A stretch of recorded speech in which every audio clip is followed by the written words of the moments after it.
पेश किया और अनेक प्रकार के सिंबल्स है ना, ये प्रतीक हमने चर्चा किए कि जो कि अर्जुन के विजय होने के लिए सार्थक है। ये बता रहे हैं कि हाँ, अर्जुन जो है वो जीतने वाले हैं, चाहे वो भगवान कृष्ण का उनकी तरफ होना, जिनका नाम माधव है, जिनका नाम ऋषिकेश है, या फिर कपित ध्वज का होना, ये सारी चीजें ये सूचित करती हैं कि भगवान।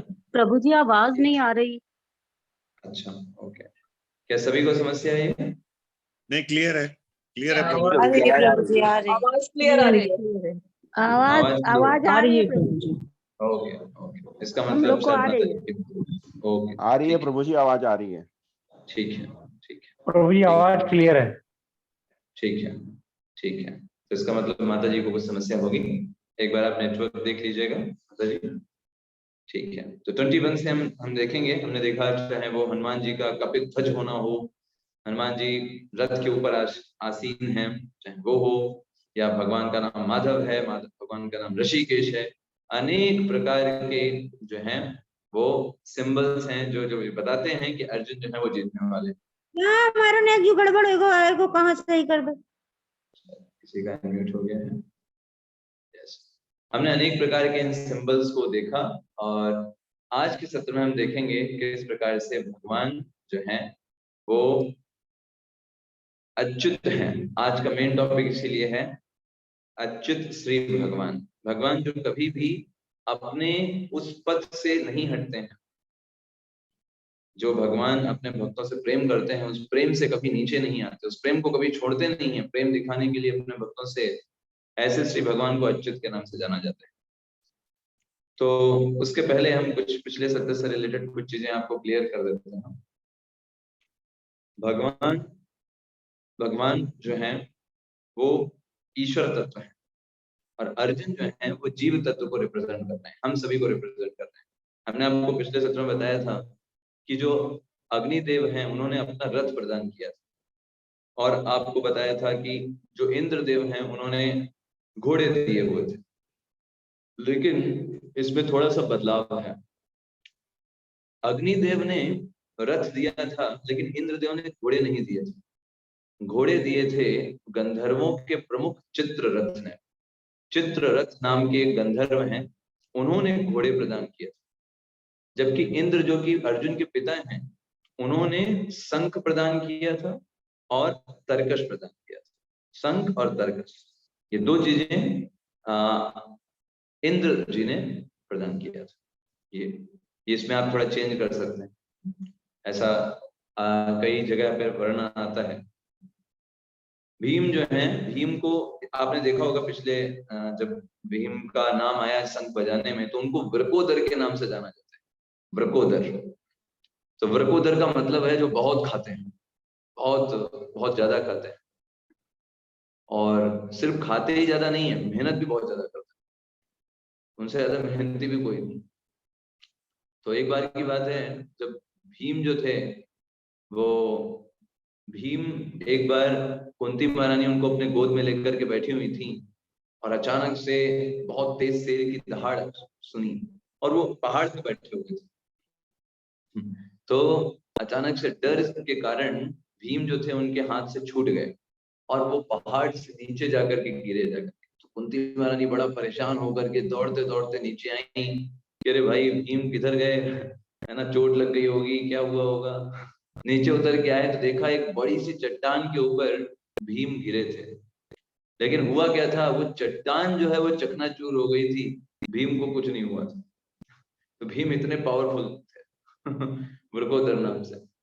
जब कुंती ने द्रौपदी को रसोई संभालने का पूरा जिम्मेदारी दिया कि आपको बनाना है, तो द्रौपदी को बोला देखो तुम जितना भोजन बनाओगी ना 50% भीम के लिए बनाना और 50% बाकी सब लोग उसमें खाएंगे। तो भीम को इसलिए वृकोदर के नाम से जाना जाता है। बहुत खाते हैं और साथ साथ में मेहनत भी बहुत ज्यादा करते हैं। आप देखिए जब लाक्षागृह में आग लगाई गई तो बहुत तेज दौड़ना था, सब लोग इतना तेज सब लोग दौड़ नहीं पाते। भीम अकेले चारों भाइयों को अपने उठा करके कुंती महारानी को अपने सर पर उठा करके भागे बहुत तेज, इन सबको लेकर के। तो इतने ताकतवर हैं, 4 लोगों 5 लोगों को प्रैक्टिकली अपने ऊपर लाद करके दौड़ करके भाग सकते हैं। और साथ ही साथ आपको पता है भीम ने जितने 100 के 100 कौरव हैं सबको मारा अकेले भीम ने। तो मतलब बहुत ही बड़े योद्धा भीम, प्रकोदर के नाम से इसलिए उनको जाना जाता है। आपने एक चीज और भी गौर किया होगा कि कौरवों की तरफ से सेनापति भीष्म है, और भीष्म देव ने शंख बजाया, इसमें कोई बड़ी बात नहीं है। ठीक है भाई, जो सेनापति हैं उनको शंख बजाना चाहिए, उन्होंने शंख बजाया। लेकिन पांडवों की तरफ से देखा जाए तो सेनापति कौन है? पांडवों की तरफ से सेनापति है धृष्टद्युम्न। वो सेनापति, उन्होंने पूरी व्यूह रचना किया है, जो कि द्रुपद के बेटे हैं और द्रोणाचार्य के शिष्य हैं, उन्होंने पूरी संरचना किया है। लेकिन शंख किसने बजाया सबसे पहले? अर्जुन ने और भगवान ने।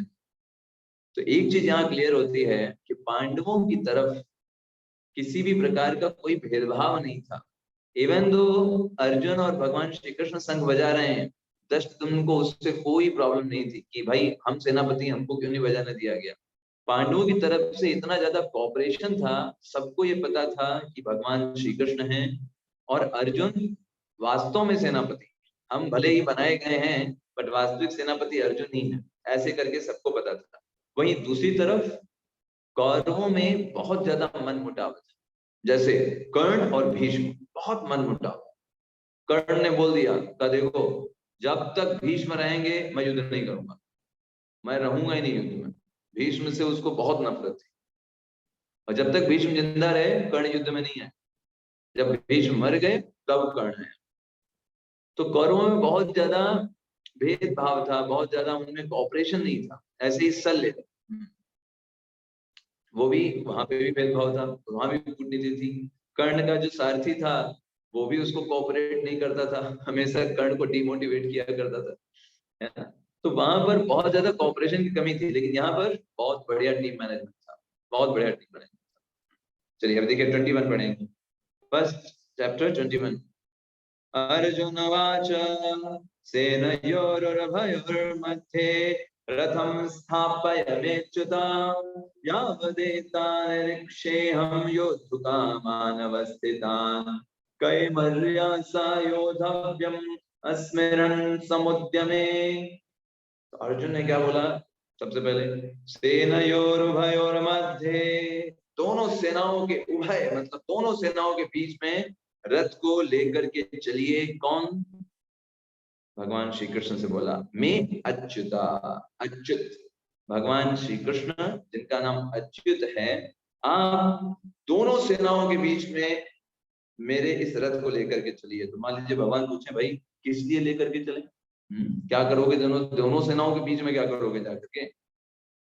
तो उन्होंने बोला कि मैं देखना चाहता हूँ। क्या देखना चाहते हैं?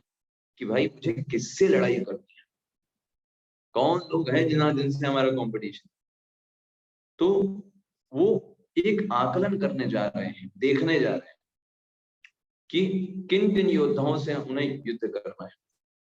इसीलिए यहाँ पर उन्होंने अच्युत शब्द को क्यों यूज किया? अर्जुन ने वो ये बताना चाह रहे हैं, देखिए आप भले मेरे सारथी बने हुए हैं लेकिन आप भगवान हैं।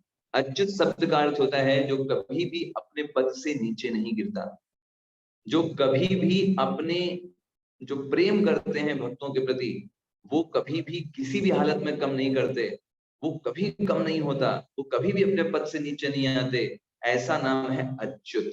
अच्युत, च्युत का मतलब होता है नीचे गिर जाना, और अच्युत का मतलब होता है नीचे नहीं गिरना कभी भी।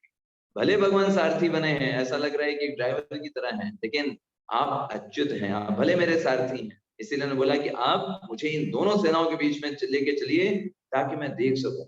यहाँ से एक अच्छा लेसन हम सीख सकते हैं। अर्जुन ने अपने रथ की डोर भगवान श्री कृष्ण के हाथ में सौंप दी है।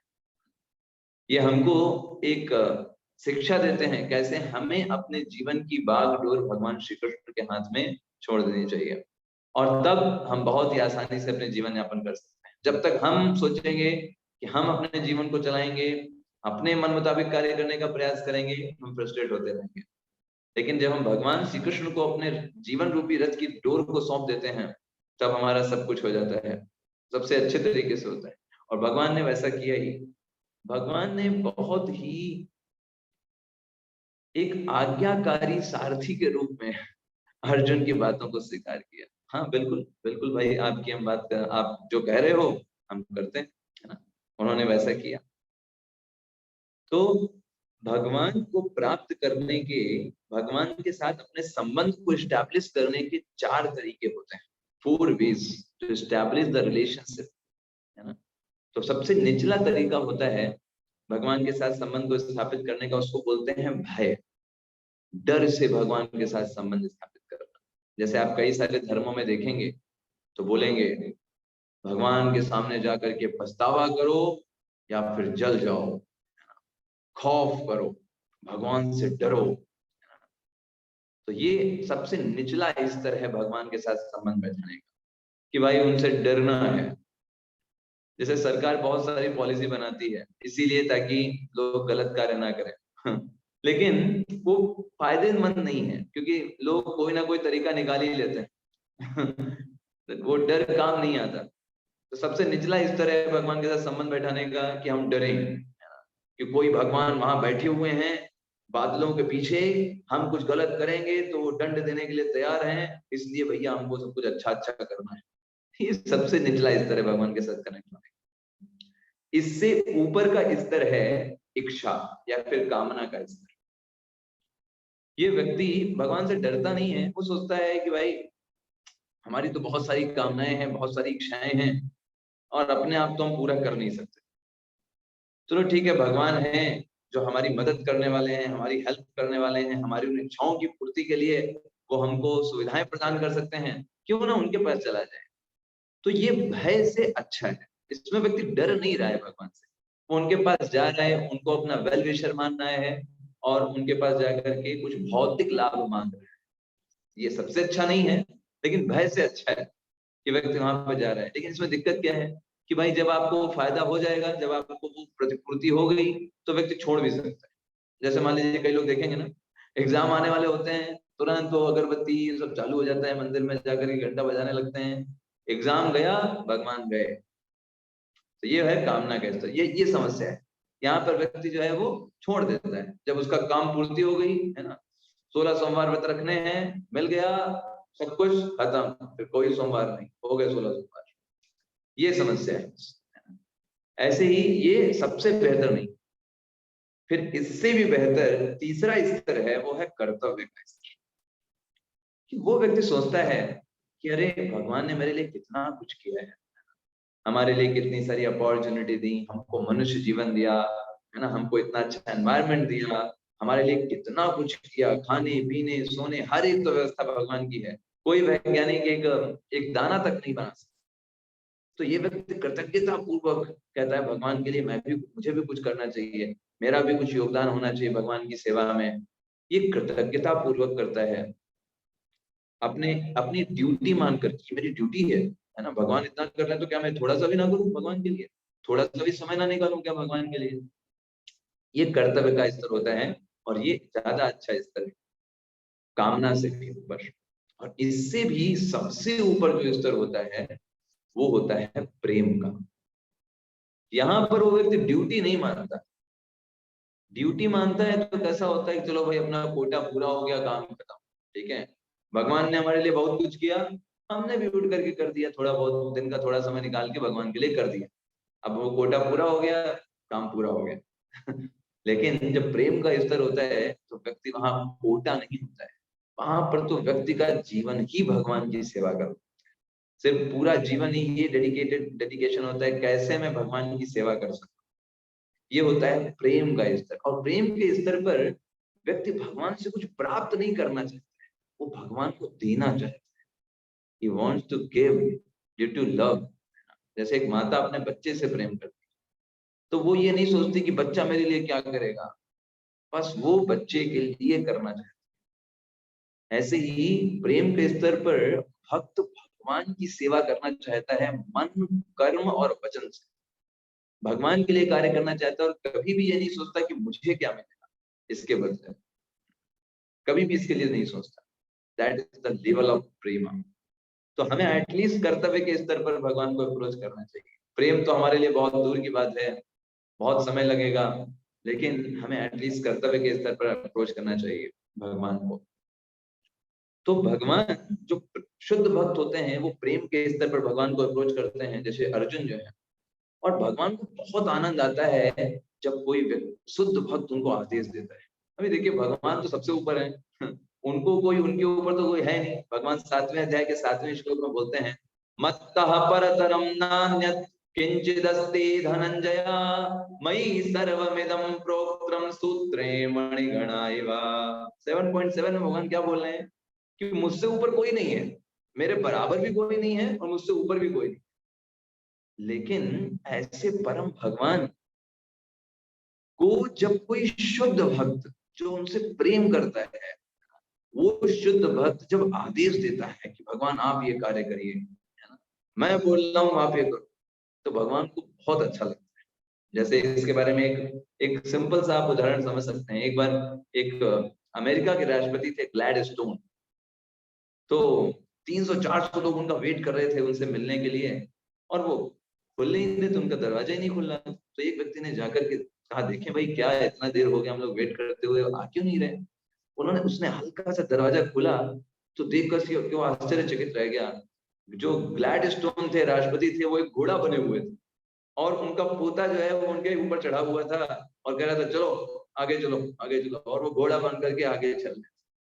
तो वो व्यक्ति, उसकी हंसी नहीं रुक पाई और लौट करके आकर के उसने सारे लोगों को बताया कि देखो अमेरिका के राष्ट्रपति घोड़ा बने हुए हैं, उनका पोता उनके ऊपर चढ़ करके उनको आदेश दे रहा है, बड़े मजे से उसको पूर्ति कर रहे हैं।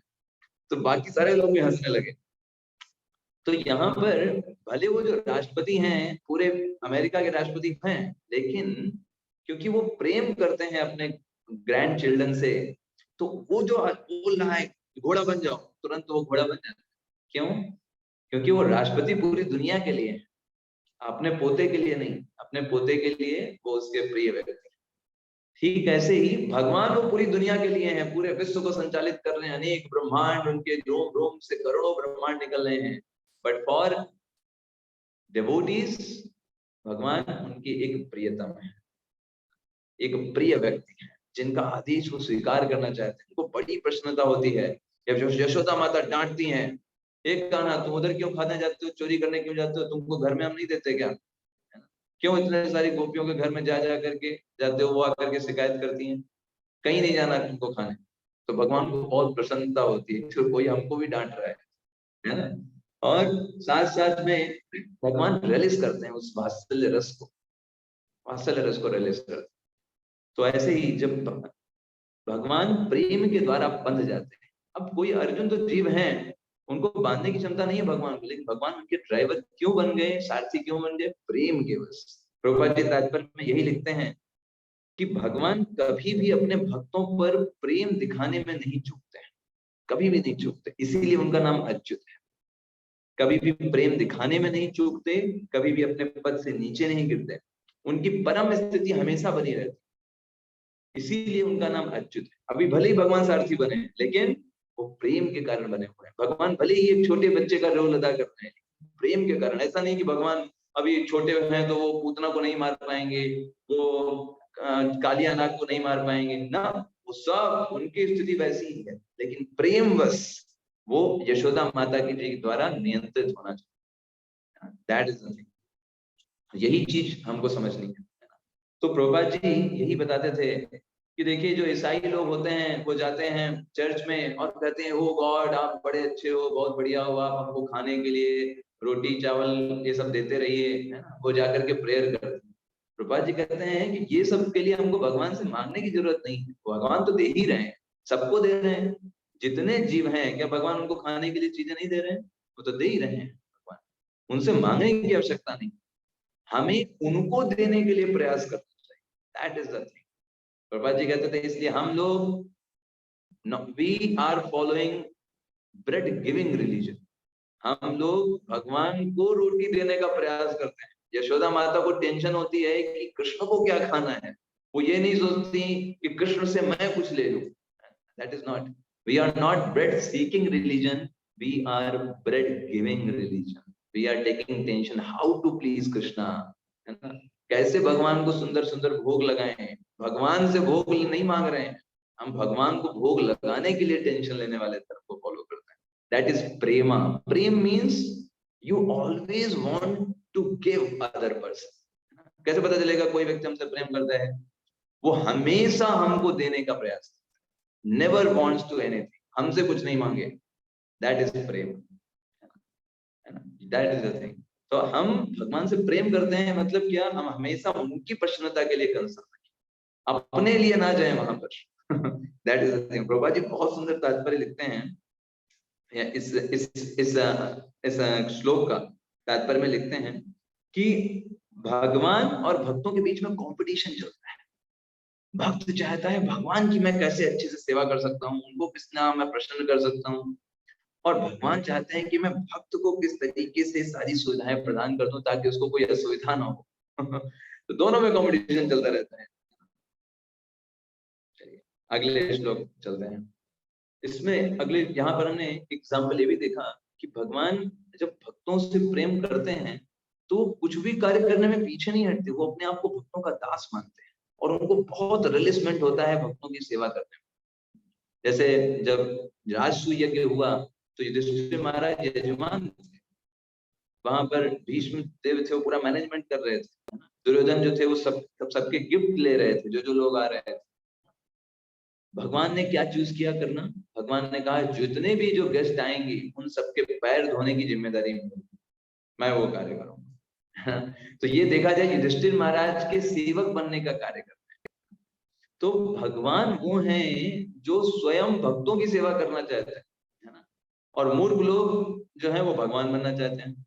स्वयं भगवान जो कि सारी चीजों के स्वामी हैं, वो उस भगवत्ता को त्याग करके सेवा करना चाहते हैं, है ना? और वो रिलीज करते हैं सेवा करने में। और देखिए आजकल के मूर्ख लोग स्वयं को भगवान बता करके भोग करना चाहते हैं। ये देखिए समाज की मूर्खता है। चैतन्य महाप्रभु बन करके भगवान क्यों आते हैं? अपनी भक्ति को रिलीज करने के लिए। कितना मेरी भक्ति में आनंद है, उस चीज को रिलीज करने आते हैं। आइए अगले श्लोक में चलते हैं। अब अर्जुन बोलता है योत्स्यमानानवेक्षेऽहं यायेतेऽत्र समागतः धार्तराष्ट्रस्य दुर्बुद्धे युद्धे प्रियचिकीर्षव। अर्जुन बोलता है योत्स्यमानानां, जो लोग युद्ध करना चाहते हैं, मैं देखना चाहता हूँ कौन लोग हैं जो धृतराष्ट्र के पुत्र को प्रसन्न करने के लिए यहाँ पर आए। दुर्बुद्धि, सबको पता है धृतराष्ट्र जो है दुर्बुद्धि है ना?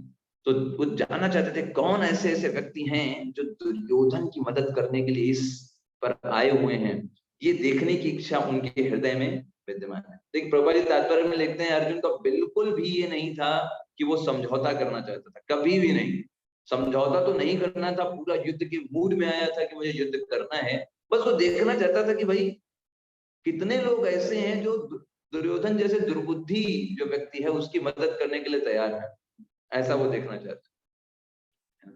अब यहाँ पर जब ऐसे करके अर्जुन बोलते हैं तो संजय अब बोलते हैं नेक्स्ट श्लोक। संजय उवाच एवं मुक्तो हृषीकेशो गुडाकेशेन भारत सेनयोरुभयोर्मध्ये स्थापयित्वा रथोत्तमम्। संजय ने धृतराष्ट्र को बोला, जब ऐसा सुना भगवान ने कि अर्जुन ने बोला कि भाई मुझे दोनों सेनाओं के बीच में खड़ा कीजिए, तुरंत ही एवं मुक्तो हृषीकेशो, हृषीकेश जो समस्त इंद्रियों के स्वामी हैं, उन हृषीकेश ने गुडाकेशेन भारत, अर्जुन की बात को सुन करके रथ को दोनों सेनाओं के बीच में जाकर के खड़ा कर दिया। भगवान श्री कृष्ण ने अपने भक्त की बात को फॉलो किया।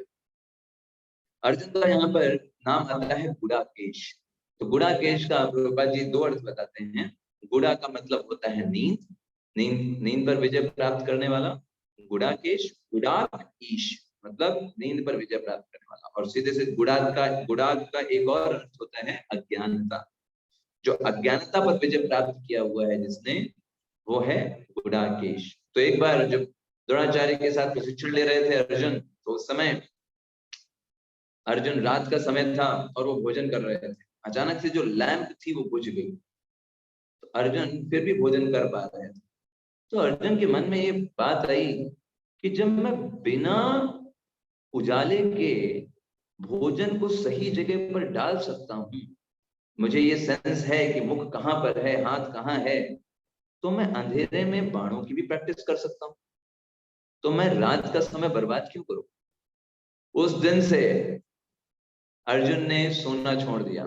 सुबह में द्रोणाचार्य से ट्रेनिंग लेते थे और रात भर प्रैक्टिस करते थे, और उसी समय से उनका नाम हो गया गुडाकेश, मतलब नींद पर विजय प्राप्त करने वाले अर्जुन। इसीलिए यहाँ पे शब्द है गुडाकेशेन भारत। इस प्रकार भगवान ने उस रथ को स्थापित कर दिया उन दोनों सेनाओं के बीच में। अच्छा, भगवान को बहुत अच्छे से पता होता है कि कमजोरी कहाँ पर है। हमारी कमजोरी के बारे में भगवान को पता होता है, और उसी कमजोरी के ऊपर जो होता है माया देवी का प्रहार होता है। आप ये बात याद रखिए, हर एक व्यक्ति की अपनी अपनी कमजोरियां होती हैं, और उन कमजोरियों को निकालने के लिए, हमको और भक्ति में प्रगति बनाने के लिए उन्हीं चीजों पर प्रहार होता है। तो भगवान भी जानते थे अर्जुन की कमजोरी कहाँ है। अर्जुन की मुख्य रूप से दो कमजोरियां थी, भीष्मदेव और द्रोणाचार्य। बाकी सब लोग तो ठीक है, लेकिन बहुत ज्यादा स्नेह, बहुत ज्यादा दुलार प्राप्त हुआ था द्रोणाचार्य से। सोचिए, जिस व्यक्ति को जन्म से लेकर, है ना, पूरा योग्य बनाया, पूरा स्मार्ट बनाया, एक एक टेक्निक, एक एक चीजें सिखाई छोटे पर से, द्रोणाचार्य जैसे गुरु उसके समक्ष खड़े हैं, जिनके ऊपर बाण चलाना है, जिनसे बाण चलाना सीखा है, उन्हीं के ऊपर बाण चलाना है। ठीक है। और दूसरा भीष्मदेव, छोटे पर से ही पांडु जो थे वो छोटे ही थे। पांडव जब सारे लोग पांडु मर गए थे, उनके पिता भीष्मदेव ने प्रैक्टिकली एक पिता की तरह उनको दुलार किया, उनको सारी चीजें दी। सारे कौरव जो है उनसे ईर्ष्या करते थे, लेकिन भीष्मदेव से बहुत प्रेम प्राप्त हुआ था सारे पांडवों को। तो भगवान को पता था दो लोग हैं जो अर्जुन के लिए कमजोरी है, और भगवान ने देखिए इसीलिए अगले श्लोक में आता है भीष्म द्रोण प्रमुखता। ये क्यों आया भाई? भगवान में मुख्य रूप से जब अर्जुन ने बोला ना कि दोनों सेनाओं के बीच में स्थापित करो, तो भगवान ने जानबूझ करके भीष्मदेव और द्रोणाचार्य के एग्जैक्ट सामने जाकर खड़ा किया। इसलिए लिखा है भीष्म द्रोण प्रमुखता, प्रमुख रूप से भीष्म द्रोण के सामने खड़ा किया। सर्वेशाम च महीक्षिताम। अब भगवान ने कहा देख लो, है ना, वही सब सेना खड़ी है ना, आराम से पूरी सेना को देखो। अब तुमने ही बोला तो देखना है। उवाच पार्थ पश्यैतान संवेदान कुरुनिति। भगवान ने बोला पार्थ देखो, तुमने बोला था ना देखना है तुमको सेना, देख लो सारी सेना को। तो ये बहुत यहाँ पर एक लर्निंग पॉइंट बहुत अच्छा हम सीख सकते हैं इस वाले पॉइंट से कि भीष्म द्रोण प्रमुखता। देखिए, जो आध्यात्मिक शिक्षा होती है ना, उसको हम कानों के माध्यम से सुनते हैं, आंखों पर विश्वास नहीं करते। अगर आंखों पर विश्वास करेंगे तो हमेशा भ्रमित रहेंगे। जैसे फॉर एग्जाम्पल, आध्यात्मिक ज्ञान का सबसे बेसिक पॉइंट है कि हम शरीर नहीं है, आत्मा है। ये सबसे पहला पॉइंट है। भगवान भी भगवद गीता में आगे ही बताएंगे पहला पॉइंट। लेकिन कोई व्यक्ति अगर आंखों पर विश्वास करे तो आंखें क्या आत्मा को देख पाती? किसी ने देखा है आत्मा को? नहीं। लेकिन अगर हम इस आध्यात्मिक ज्ञान को कानों के माध्यम से सुनेंगे तब हम कंप्लीट नॉलेज प्राप्त कर सकते हैं। अगर हम सोचे नहीं जब आंखें देखेंगी तब हम मानेंगे, तो हम हमेशा भ्रमित रहेंगे। आंखें तो सिर्फ शरीर देख पाती हैं, वो तो शरीर के अंदर खून है उसको भी नहीं देख पाती, है ना, वो तो जब कट जाता है खाल तब दिखाई देता है, वो भी नहीं देख पाती। तो आंखों के लिए आध्यात्मिक शिक्षा नहीं, आध्यात्मिक शिक्षा कानों के लिए है। इसीलिए इस पथ को बोलते हैं श्रुत इक्षित पथ, मतलब सुनने के द्वारा हम शिक्षा को ग्रहण करते हैं। आध्यात्मिक शिक्षा को सुन करके ग्रहण किया जाता है, देख करके नहीं। देखेंगे तो भ्रमित हो जाएंगे, जैसे अर्जुन भ्रमित हो गया। अभी देखिए अर्जुन क्यों भ्रमित हो? अर्जुन तो पूरे जोश में आया था, हमको युद्ध करना है दोनों। अभी देखिए कैसे भगवान से बोला दोनों सेनाओं के बीच में खड़ा करो, देखना है हमको क्या करेंगे, सब आकलन करना है किससे युद्ध करना है। लेकिन आगे क्या होगा? जो जितना जोश में आया सारा जोश ठंडा हो जाएगा और बोलेंगे हम युद्ध नहीं करेंगे। क्यों? क्योंकि आंखों से देख रहे हैं ना। ठीक है, यही अर्जुन जब इन आंखों से भ्रमित हो जाने के बाद जब इन कानों के माध्यम से भगवान श्री कृष्ण के ज्ञान को सुनेंगे, वही अर्जुन बोलेंगे किधर है मेरा गांडीव धनुष, I am ready for the war. तो इसका मतलब क्या है, जो सही ज्ञान है, जो आध्यात्मिक ज्ञान है, वो किसके माध्यम से लिया जाता है? कानों के माध्यम से। आंखें हमको भ्रमित करें, हमेशा भ्रमित करती। अर्जुन को भ्रमित हुआ यहाँ पर, तो ये भ्रम खत्म हो जाएगा जब हम आध्यात्मिक ज्ञानों को कानों के माध्यम से, सही अथॉरिटी के माध्यम से सुनेंगे।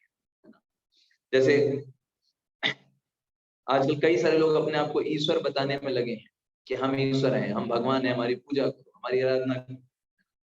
तो कोई व्यक्ति, वो कुछ हो सकता है, कुछ जादू टोना दिखा दे, किसी का रोग ठीक कर दे। कई लोग तो इसीलिए ईश्वर मान लेते हैं दूसरे व्यक्ति को कि भाई हमारे पेट में समस्या थी, ऑपरेशन करना था, उनके बाबा जी के पास गए और बाबा जी ने रात में ऑपरेशन कर दिया, सुबह उठे तो ठीक हो गया।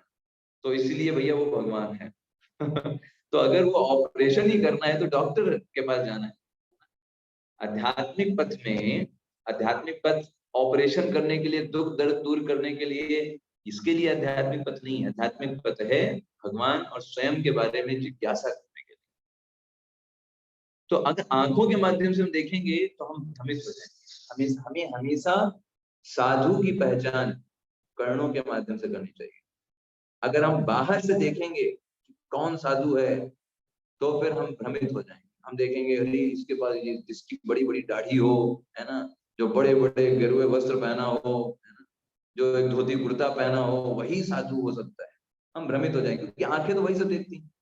लेकिन कानों के माध्यम से हम भगवत गीता पढ़ेंगे, भागवतम पढ़ेंगे, तो समझ में आएगा साधु का मतलब क्या होता है। तितिक्षवा कारुणकया, जो व्यक्ति सभी चीजों को सहन कर सकता है भगवान की सेवा के लिए, दयालु होता है, हर एक चीज को कभी भी प्रतिकार नहीं करता, भगवान की सेवा को हमेशा ध्यान में रखता है, वो भक्त है। तो कानों के माध्यम से हमें ज्ञान को प्राप्त करना है। श्रुत इक्षित पथ, इसलिए आध्यात्मिक पथ का नाम होता है। दृष्टि इच्छित पथ नहीं है, श्रुत इच्छित पथ है। That's the thing. अब जब अर्जुन ने जब वहां पर देखा सारे लोगों को, खास करके भीष्म और द्रोण को, अभी उन लोगों ने किस किस को देखा भाई, उनका नाम वर्णन आ रहा है। तत्र पश्चित स्थान पार्था पितृनथ पितामहान, पिता को देखा, पिता के समकक्ष लोगों को देखा, जैसे भीष्म पितामह, पितामह जो है भीष्म पितामह को देखा। आचार्यन मातुलान भ्रातन पुत्रान पौत्रान सखिस्तथा, बहुत सारे अपने आचार्यों जैसे कृपाचार्य, द्रोणाचार्य, है ना, और भ्रात पुत्र पौत्र, इन सब लोगों को वहां पर देखा। ससुरोन सुहदश्चैव सेनयोरुभयोरपि, है ना, उसने अपने ससुरों को, शुभ चिंतकों को, जो उसके फ्रेंड थे, उनके साथ वो हंसी, है ना, करता था, वो सब लोग खड़े थे उसके अपोजिट। ये देख करके वो कांप गया वो इस बात को देख कर। तो देखिए, हाँ, हमारे जीवन में कभी कभी ऐसी परिस्थितियां आती हैं। एक तरफ हमारे रिलेशंस होते हैं, हमारे इमोशंस होते हैं, और एक तरफ डिवोशन होता है। तो कई बार लोग क्या बोलते हैं कि डिवोशन जो है और इमोशंस, ये दोनों चीजें हमारे लिए हैं। अगर हम बोले नहीं इमोशन को छोड़ दो, बस डिवोशन, तो एक बात याद रखिए, डिवोशन में भी इमोशंस हैं, भगवान के प्रति हमारे इमोशंस हैं। अगर आप पूरी तरीके से इमोशंस को खत्म कर दोगे, भक्ति में प्रगति नहीं हो पाएगी।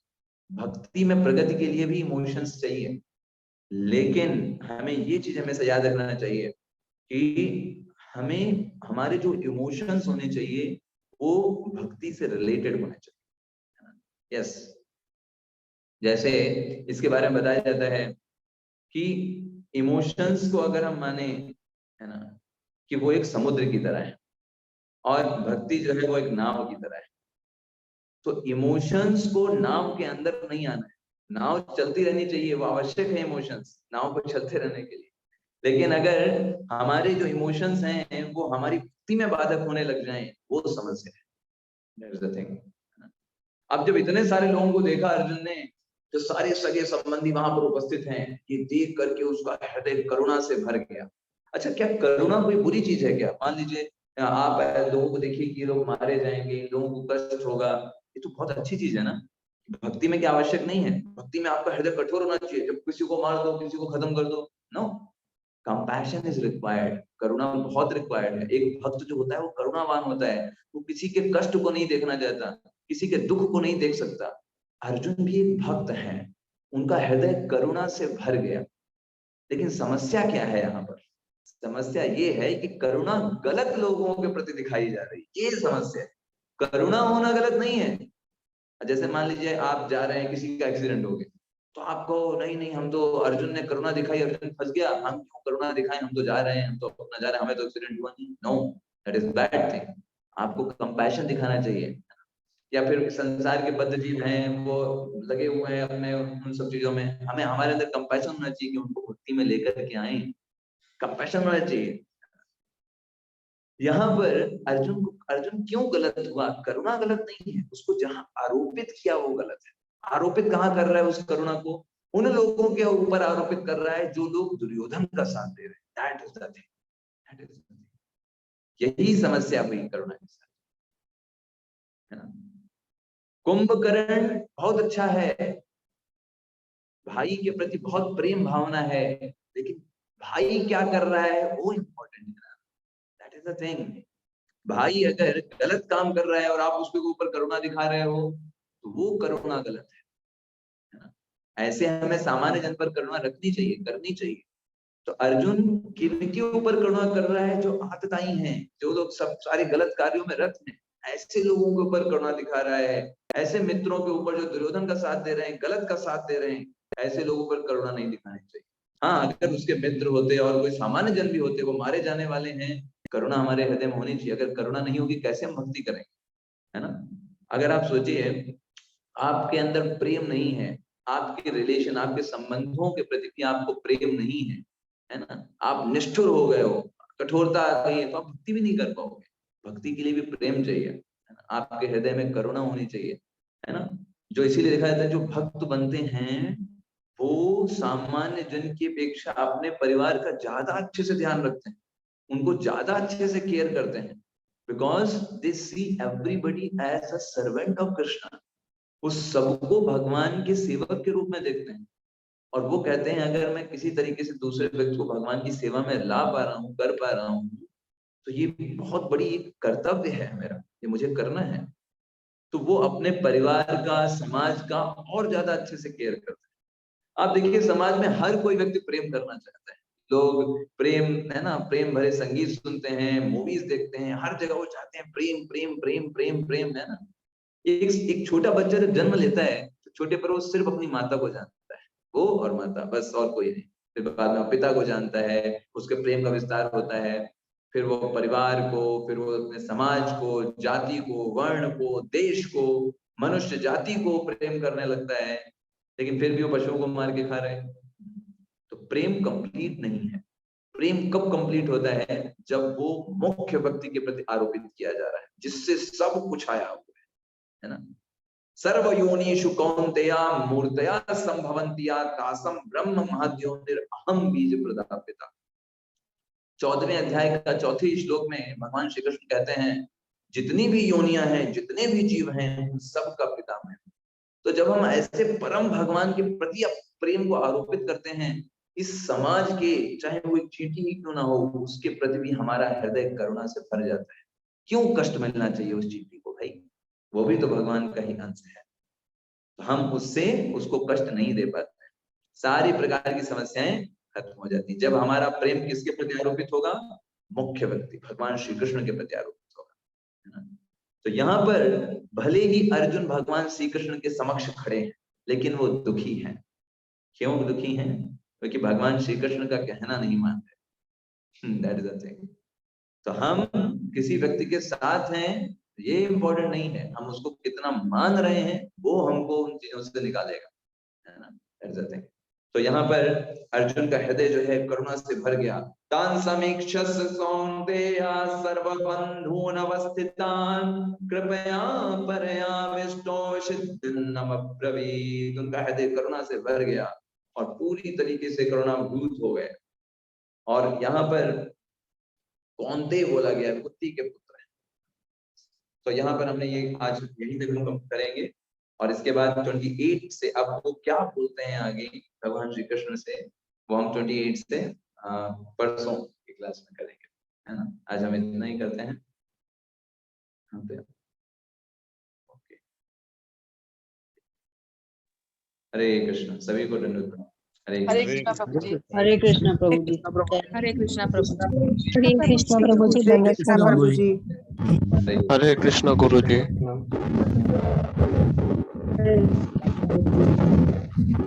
हरे कृष्ण प्रभु जी। हरे कृष्ण। हरे कृष्ण। हरे कृष्ण प्रभु जी। हरे कृष्ण।